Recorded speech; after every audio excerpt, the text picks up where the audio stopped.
Now, we've heard that Padre Pio's Mass was something incredible. It was something very special. It was like no other Mass on earth. And it was actually as if Padre Pio was walking with our Lord at Calvary. At his crucifixion, it was being made present again, and this is according to the witnesses who were at the Mass. So how would Padre Pio now go about completing this picture? Let's have a look at how he'd make his thanksgiving.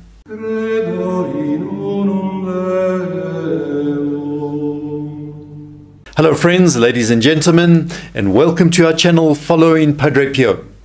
And on this channel we have a series of short stories on the life of our great saint, Padre Pio. He was a Capuchin friar, he was a mystic, a tremendous miracle worker. So do stay tuned to find out more about Padre Pio and also to see what his intercession could do for you. And we would encourage everyone to be part of this Padre Pio apostolate. And if you would help us by liking our video and sharing these videos with your friends and colleagues, then we would really appreciate that. Also, just a reminder that we do have a Mass every Friday. We bring your intentions to Padre Pio in this Mass. To enroll your intentions, just see the video on the end screen. Padre Pio often used this particular expression. And he said it would be easier for the world to exist without the Son than without the Holy Mass. That was the importance, how critical the Mass is to all of us. And Padre Pio believed fully that Jesus was truly present in the sacrifice of the Mass. Body, blood, soul, and divinity. And of course, this was during the celebration of the Mass.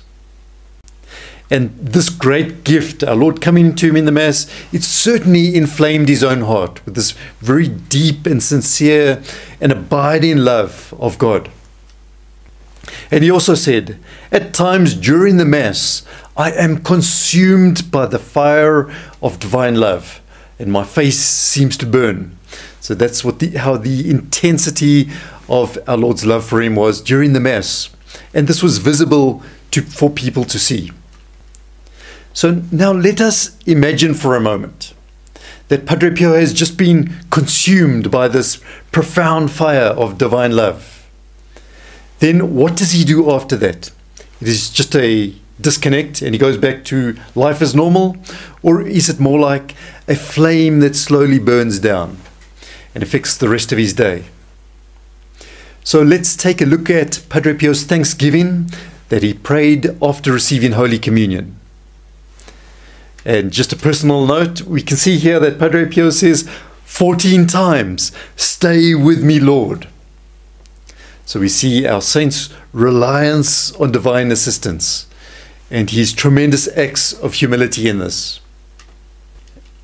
And this is how he begins, "Stay with me, Lord, because I am weak and I need your strength, that I may not fall so often." He's a saint and he talks of falling, but he needs our Lord's help. "Stay with me, Lord, for you are my life, and without you I am without meaning." And a third time he says, "Stay with me, Lord, for you are my light, and without you I am in darkness." And he reiterates, "Stay with me, Lord, to show me your will. Stay with me so that I can hear your voice and follow you.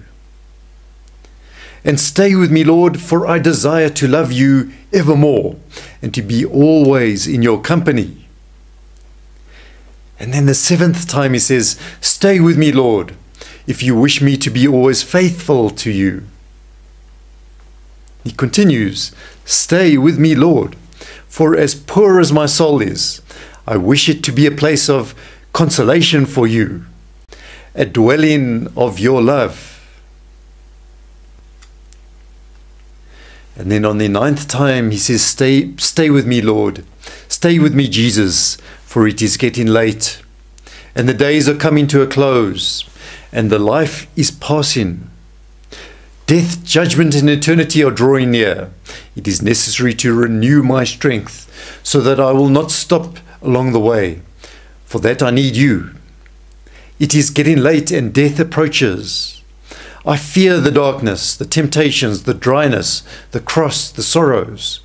Oh, how I need you, my Jesus, in this night of exile.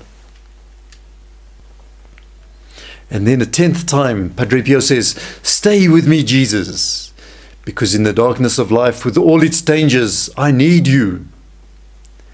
Help me to recognize you as your disciples did at the breaking of the bread, so that the Eucharistic communion be the light which disperses darkness, the power which sustains me, the unique joy of my heart.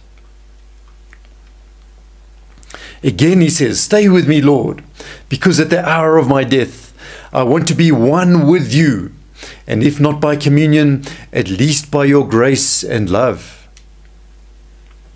Once again, stay with me, Jesus. I do not ask for divine consolations, because I do not deserve them, but I only ask for the gift of your presence. Oh yes, I ask this of you. And then a final time, Padre Pio says, stay with me, Lord, for I seek you alone, your love, your grace, and your will, your heart, your spirit, because I love you, and I ask for no other reward but to love you more and more with a strong, active love.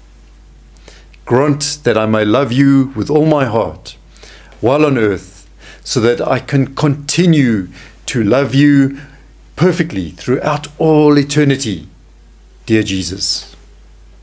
And with that, he completes his thanksgiving. But we can see how important it is. He's emphasizing these points, trying to draw Jesus to stay on with him for the remainder of the day. And so when we've all received communion, we should also make a thanksgiving. Perhaps we can use this one as our model. Then coming soon, we do have other videos on Padre Pio's life, so please do join us for these videos. Our videos come out every Tuesday and on Thursday and once again on Saturday. Make sure that you have subscribed to our channel and that you have clicked that reminder bell so that you can receive notifications of these future videos as we make them. And do be part of our Padre Pio apostolate by liking our videos and sharing the videos and enrolling for your mass prayer intentions.